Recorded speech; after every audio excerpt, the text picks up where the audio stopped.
እንትን ብሎ አፍ ሲከፍትባት ዝም ነው ያልኩት። አይቼ እንዳላየ ያሳለፍኩት።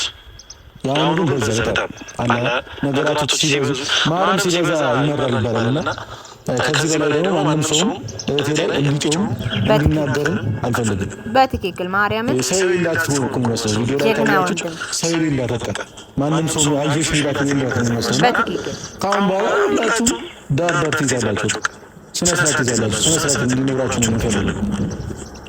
ሰው ልጅቷ ሰው አላት፣ ቤተሰብ አላት፣ ወንድም አላት። ትክክል ቱማ እኮ በጣም ትክክል ቱማ አይኔ እንትን ነይ አሲባይና ሰከራ አግሾው ጋር ዳግሾው ጋር አየገደለ ያንቺ እየተከባበርን ነው። ይሸቱ ኮይ ቤተሰብ ያጣጥ ወንቶ እሲባይ ጋከ እሲመቶ እሲባህን ያኮ ቤተሰብ ያዘና አንኮይ ወንቶ ሀራዚ ቲዲ ሀራኩባ ሁላችንም አፑና ዶስስ አፑና ሲቅ እዝጊ ኮ ካየው ነው አንድ በላይ አንድ ተጨየለም ማንም ሰው ውስጥ የበላይ ፈጣሪ ብቻ ነው እዚህ ምድር ላይ ትክክል ማንም ሰው በላይ አይደለም እጦስ በ ስለዚህ አንዳንድ ሰዎች ይሄ ነገር እውነታውን ቢመራችሁ ዋቱት እውነታው ነው።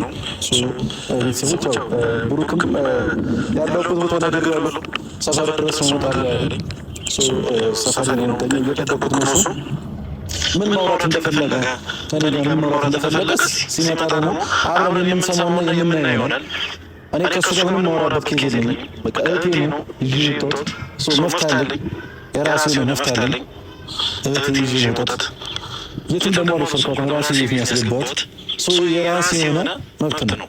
ማንም ሰው ሊናገረኝ አይችልም። ማንም ሰው ምንም ሊያመጣም አይችልም። ይሄ የራሱ የሆነ መብት ነገር ነው ያደረኩት። ማንንም አልለኩም። ብሩኬን ይዤ በዛ አልነካሁትም፣ አልደበደብኩትም፣ አልሰደብኩትም፣ አልዛፍኩበትም። ከእህቴ ጋር ነው ያለሁት፣ ከእህቴ ጋር ነው ጨረስኩት። በእህቴ የወጣብኝ ሰው ካለ ደግሞ ምንም ነገር አደርጋለሁ። ምንም ነገር ማለት ነው። ለእሷስ ምንም ነገር አደርጋለሁ። እስከዛሬ ዝም ያልኩት እንደነገርኳችሁ ሶስተኛ ሰው አሉ። በቃ እስኪ ራሳችሁ ይፍቱት፣ ራሳችሁ ይጨርሱ ብዬ ነበር ዝም ያልኩት። ነገሩ እንደዛ ሊፈታ አልቻለም። ከቀን ወደ ቀን እየባሰ ነው የመጣው። ስለዚህ ይህ ነገር ደግሞ እንዲሆን አልፈልግም። የሰማችሁ ነዋ። ይህ ነገር እንዲሆን ስለማልፈልግ ነው ያ ነገር የሚያደረጉት ቤተሰቦች እና ለዛም ነው እና አንዳንድ ነገሮች አሁን ደህና ናት። ሐኪም ቤት ወስጃታለሁ፣ ድጋሚ ሐኪም ቤት ወስጃ አሳይቻታለሁ ትላንትና እና ያው እሷ ትንሽ በጣም እየተጨናነቀች ነበር። አሁን ራሱ ስወጣ የት ነው የምትወጣው ምናምን ነገር ያለችኝ ነበር። ብሩኬ እንደደወለልኝ ምናምን ነገር አልነገርኳትም ለእሷ፣ ምክንያቱም ስለምትጨናነቅ ወይም የምንጣላ ወይም ነገር የሚፈጠር ስለሚመስላት ለእሷ አልነገርኳትም።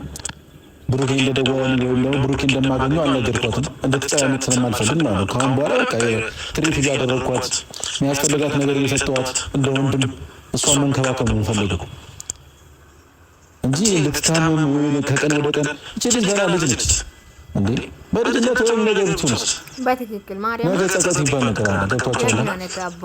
አንተ ወንድም አልነበርክም ወይ ይባላል፣ ከጎኗ አትሆንም ነበር ወይ ይባላል። ገብቷችኋል? የሆነ ነገር ከደረሰ በኋላ አይደለም የምታደርጉት። የሆነ ሰው ከሞተ በኋላ አይደለም ማልቀስ ያለባችሁ። ትክክል ነው። ከሞተ በኋላ ያ ሰው ኦልሬዲ ሞቷል፣ ላይመለስ ሄዷል። የሰው ልጅ ግን ማገዝም መርዳትም ያለባችሁ በህይወት እያለ ነው። እውነት ነው። የዛኔ ነው የሰው ልጅ የምታገዙት እንጂ ከሞተ በኋላ ዋይ ዋይ ማለት ምንም አይሰራም። ይሄ ማንኛውም ሀበሻ ወይም ማንኛውም ሰው የሚያደርገው ነገር ነው። ከሞተ በኋላ ማልቀስ እህቴም የሆነ ነገር ከመሆኗ በፊት ነው ላድናት የፈለኩት። በቃ አለቀ። ይህ እንድትረዱኝ ነው የምፈልገው። ሀይሚ አታውቅም ያለው ነገር እነግራታለሁ። ብሩኬ መጥቶ ምንም እንደሚለኝ ምንም እንደተባባልን ሄጄ ለእሷ እነግራታለሁ። እሷን